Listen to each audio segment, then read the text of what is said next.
hi guys মই পংখিয়ে স্বাগতম জনাইছো মোৰ চেনেল অসমীয়া বৰী পংখিলে আশা কৰো আপোনালোক সকলোৱে ভালে আছে মোৰো ভালে আজি মই আকৌ এটা নতুন ৰেচিপিলে আপোনালোকৰ ওচৰলৈ আহিছো বৰালি মাছৰ ৰেচিপি আশা কৰো আপোনালোকে ৰেচিপিটো চাই ভাল পাব যদি মোৰ ভিডিঅ'সমূহ চাই আপোনালোকে ভাল পায় প্লিজ মোৰ চেনেলটো সাবস্ক্ৰাইব কৰিব লাইক কৰিব আৰু শেয়াৰ কৰিবলৈ একেবাৰে নাপাহৰিব আহকচোন ভিডিঅ'টো আৰম্ভ কৰো ইয়াতে মই লৈছো আদা কেইফুটামান নহৰু সোৱাদ অনুসৰি জলকীয়া এটা ডাঙৰ সাইজৰ পিয়াজ 2 খিলা তেজপাত 1 চামুচ বগা সৰিয়হ আৰু 1 চামুচ মগজ ডাঙৰ সাইজৰ 4 ডখৰ বৰালি মাছ এতিয়া মই ইয়াত হালধি নিমখ ঘহিলম ইয়াতে মই ব্যৱহাৰ কৰিছো 1.5 চামুচ নিমখ তাৰ পাছতে মই ইয়াতে ব্যৱহাৰ কৰিম 1 চামুচ হালধি গুৰি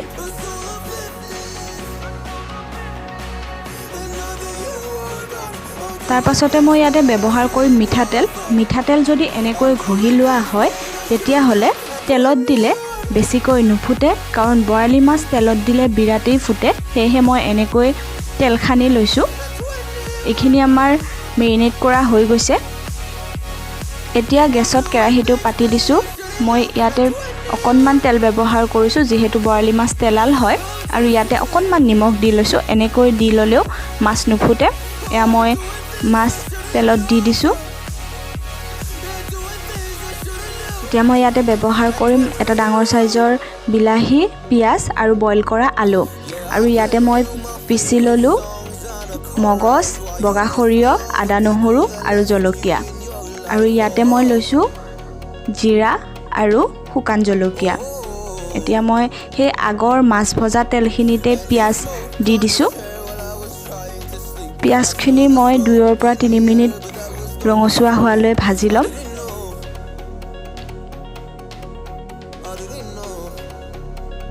এতিয়া মই ইয়াতে দি দিছো জিৰাৰ পেষ্টটো জিৰা আৰু শুকান জলকীয়াৰ পেষ্টটো ইয়াতে মই 2 চামুচ ব্যৱহাৰ কৰিছো তাৰ পাছতে মই ব্যৱহাৰ কৰিম মগজ বগা সৰিয়হ পেষ্টটো এয়া চাওক এইখিনি মই দি দিছো আৰু এইখিনি মই 5 পৰা 6 মিনিট ভজা হোৱাৰ পাছত এয়া চাওক ধুনিয়াকৈ তেল বিৰিঙি উঠিছে তাৰ পাছতে মই ইয়াতে দি দিম কাটি থোৱা বিলাহীটো আৰু এইখিনি ভালকৈ ভাজি লম আৰু মই গেছটো লো কৰি ৰাখিছো এতিয়া মই ইয়াতে নিমখ দি দিছো 2 চামুচ নিমখ ব্যৱহাৰ কৰিছো তাৰ পাছতে মই ব্যৱহাৰ কৰিছো 1 চামুচ হালধি আৰু পুনৰ এইখিনি মই ভালকৈ লৰাই দিম চাব যাতে এইখিনি লাগি নধৰে এয়া চাওক ধুনিয়াকৈ তেল বিৰিঙি উঠিছে এতিয়া মই ইয়াতে ব্যৱহাৰ কৰিম বইল কৰি ৰখা আলুখিনি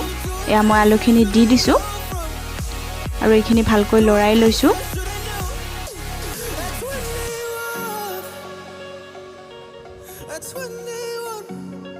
এতিয়া মই ইয়াতে গৰম পানী ব্যৱহাৰ কৰিছো আপোনালোকে লক্ষ্য কৰিব এই তৰকাৰীটো বনাওতে যাতে ঠাণ্ডা পানী নিদিয়ে গৰম পানী দিলে খাবলৈ টেষ্টি হয় এয়া চাওক আমাৰ উতল আহি গৈছে এতিয়া মই মাছখিনি দি দিছো এয়া চাওক 10 পৰা 15 মিনিট বইল কৰাৰ পাছত আমাৰ এই তৰকাৰী খাবলৈ ৰেডি হৈ গৈছে এই তৰকাৰী খাবলৈ বিৰাটেই টেষ্টি হয় আৰু বনাবলৈ বিৰাটেই ইজি আপোনালোকে লক্ষ্য কৰিব এয়া আমাৰ তৰকাৰী ৰেডি হৈ গ'ল যদি মোৰ ভিডিঅ'সমূহ চাই ভাল পায় প্লিজ মোৰ ভিডিঅ'সমূহ লাইক কৰিব শ্বেয়াৰ কৰিব আৰু মোৰ চেনেলটো সাবস্ক্ৰাইব কৰিবলৈ নাপাহৰিব